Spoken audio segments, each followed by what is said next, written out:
क्षितिजल पावन गगन समीरा पंच तत्व का बना शरीर।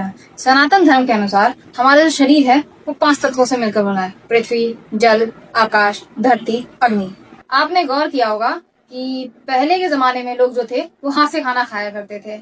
आज भी अगर आप साउथ की तरफ चले जाएं तो वहां पर लोग हाथ से खाना खाना पसंद करते हैं और आज भी खाते हैं।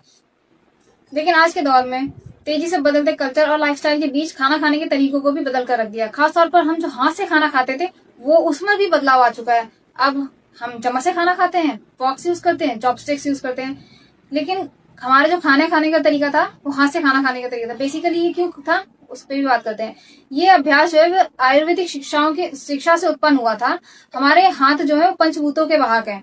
प्रकृति के 5 तत्व हैं जो हमारे शरीर का निर्माण करते हैं। हमारे हाथों की प्रत्येक उंगली 5 तत्वों का विस्तार करती है, इंडिकेट करती है 5 तत्वों की तरफ। ठीक है, जैसे कि अंगूठा है, ये जो अंगूठा है हमारा वो अग्नि है, जिसको हम जठराग्नि बोलते हैं। आपने अक्सर देखा होगा कि जो छोटे बच्चे होते हैं वो अक्सर चूसते रहते हैं अपना अंगूठा, हमने देखा होगा। और कई बार हम उनका खींच देते हैं पकड़ करके, लेकिन वो किस चीज को इंडिकेट कर रहा है? अंगूठा क्या है? अग्नि है।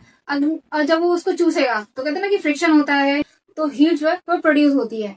हीट जब प्रोड्यूस होगी तो हमारी जो बॉडी है, हमारा जो शरीर है, उसमें क्या होता है? जठराग्नि उत्पन्न होती है। जब जठराग्नि उत्पन्न होगी तो बच्चे जो दूध पीते हैं वो डाइजेस्ट कर पाते हैं, क्योंकि वो कोई फिजिकल एक्टिविटी तो कर नहीं सकते हैं। जब वो फिजिकल एक्टिविटी नहीं कर पाएंगे तो ऐसी बात, किसी न किसी स्रोत के जरिए ही वो अपने दूध को पचा पाएंगे। और प्रकृति ने तो हमें दिए भी हैं सिंबल्स सारे अच्छे तरीके से। जैसे अंगूठा अग्नि का प्रतीक है, वैसे ही रिंग फिंगर जो है वो हमारी वायु की प्रतीक है। मिडिल फिंगर जो है हमारी वो आकाश को इंडिकेट करती है। इंडेक्स फिंगर जो है वो हमारी पृथ्वी को इंडिकेट करती है। और जो ये हमारी सबसे छोटी उंगली है वो हमारी जल को इंडिकेट करती है।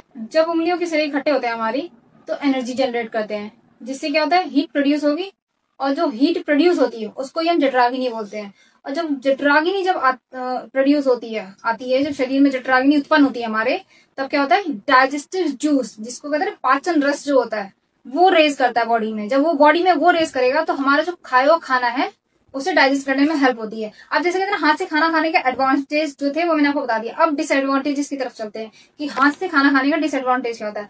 अगर आप हाथ से खाना खाते हैं तो पहली बात तो आपको अपने हाथों की साफ सफाई का बहुत ध्यान रखना होगा, क्योंकि अगर आपके हाथ गंदे रहेंगे, नेल्स ढंग से साफ नहीं होंगे, गंदे हाथों से अगर आप खाना खाएंगे तो जाहिर सी बात है कि बॉडी में संक्रमण फैलेगा, बीमारियां उत्पन्न होंगी, जिससे कि आपको दिक्कतें होंगी। तो कोई भी चीज है हमारे जीवन में, हमें ये देखना चाहिए कि कोई भी चीज है उसका एडवांटेज भी है, डिसएडवांटेज भी है। तो जो भी डिसएडवांटेज है उसको हटा देना चाहिए और उसके एडवांटेज जिससे हमें सीखना चाहिए और आगे बढ़ना चाहिए। क्या आप इस तथ्य को जानते थे? अगर आप जानते थे तो हमें कमेंट सेक्शन में जरूर बताइए और ऐसी रोचक तथ्य को जानने के लिए हमें फॉलो कीजिए। जय हिंद।